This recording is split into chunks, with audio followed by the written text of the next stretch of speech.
Hello and welcome to Frank's School.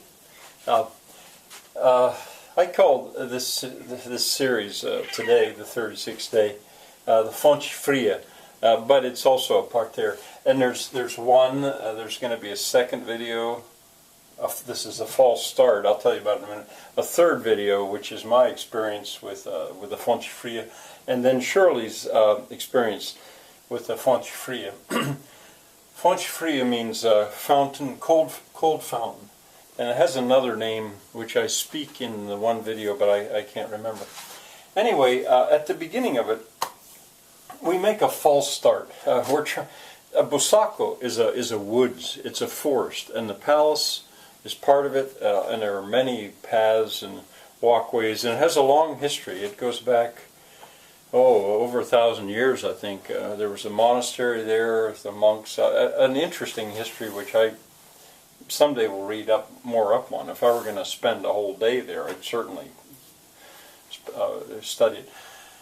Anyway, that false start, we're trying to find the Fonte Fria, and it's confusing because, it's like there's paths going everywhere. Well, we're following everybody, thinking we're going in the right direction, and that ends up taking us to a party out on where there's a view, which you'll see. Well, that was interesting enough, but it wasn't what I was looking for, or we were looking for, so we headed back. And when we get back to the palace, there we go into the Parterre, and I filmed the Parterre.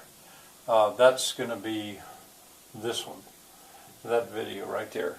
And at one point I was watching this, and it's occurred to me other times, the Portuguese seem to love plants.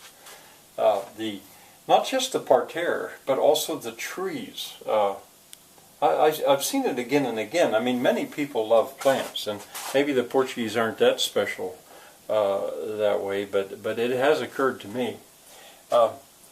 All right, well then, in the third video, I don't only have the Fonte Fria. We still had some trouble finding it, and it was partly because it has a second name.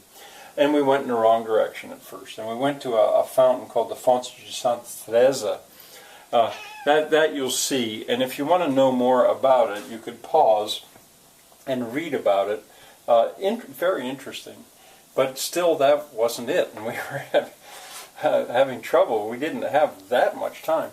Well, it was about that point, as we wandered around, that I finally asked a family that was getting ready to have a little picnic up there, and in Portuguese. And my Portuguese still, because of the German and lack of time with it, was a little rough still. But I spoke to them and I asked them, and they knew where it was, and they told me. But what I remember about them is, in the worst way, they wanted me to sit down and eat with them.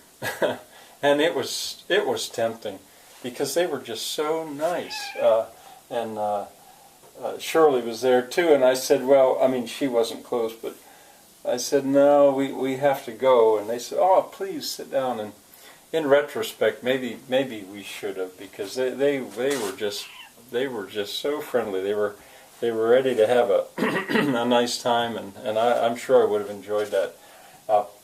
Later I'll tell you about a Portuguese woman that I met who was going to help me out, and she had said that the Portuguese are very friendly and very kind. She's Portuguese, and that's her self-image. But I saw different times, I saw evidence of that, and this was certainly one. I mean, they would have fed me, and Shirley and I could have sat there for hours with them, and they would have been fine. It would have been fun. Well, anyway, we finally find it. It's quite far away. We had to drive to it. And when we find it, there's this long, continuous shot as I walk up along the right-hand side of this. It's not a lot of water. It's actually not much at all. It's just the water tumbling down the mountainside. And it's not huge. But anyway, I walk up the right-hand side, up the steps, and I film the water as I go. And it's one long, continuous shot. I don't stop it and start again. I walk the whole way up. Now on the way down, I do keep stopping. I go down a few steps and I film it. And I wanted you to notice, draw attention to the steps. They're obvious. But not only the steps, also the seats that were built into the wall on either side. So if you got tired or you wanted to sit there and enjoy that spot, you could sit for a while. Seats built in stone. And why I wrote doable is because of all these glorious, huge things that we'd seen in other places, like Bom Jesus de Monte or Lamego. You know, they're great, but it takes a city to do those kind of things. But not this. That's doable. You could do that. Where there's a little spring on a mountainside, out of love of the place, you could make it nice like that. It's very personal that way. And I had to think about different times, what would this be like in peak season? Shirley and I were traveling on, now it was probably it might have been I've lost track. It might have been a Friday, but it was during the week, or a Thursday. I can't remember. Maybe Friday. But anyway, and it was before the peak season. So these places are virtually empty. That parterre is empty. There's nobody there but Shirley and me walking around. And the same thing here. I'd like to think that a place like that would have lots of people there enjoying the beauty of it. And I suspect that is true in the peak season. Now this, my favorite video, it occurred to me, I like this long continuous shot. Maybe for one reason I don't talk. I'm hushed by the sound of the water. It's just so beautiful in its quiet way. I don't say anything, I just walk up along it. And you know, I'm pushing 900 videos that I now have on YouTube, and it occurred to me, maybe this one is my favorite of them all. I like a lot of them. All right. Oh, and then the fourth video is that Shirley did the same thing. She filmed it, walking up and then walking down, and so you'll see her version of it too.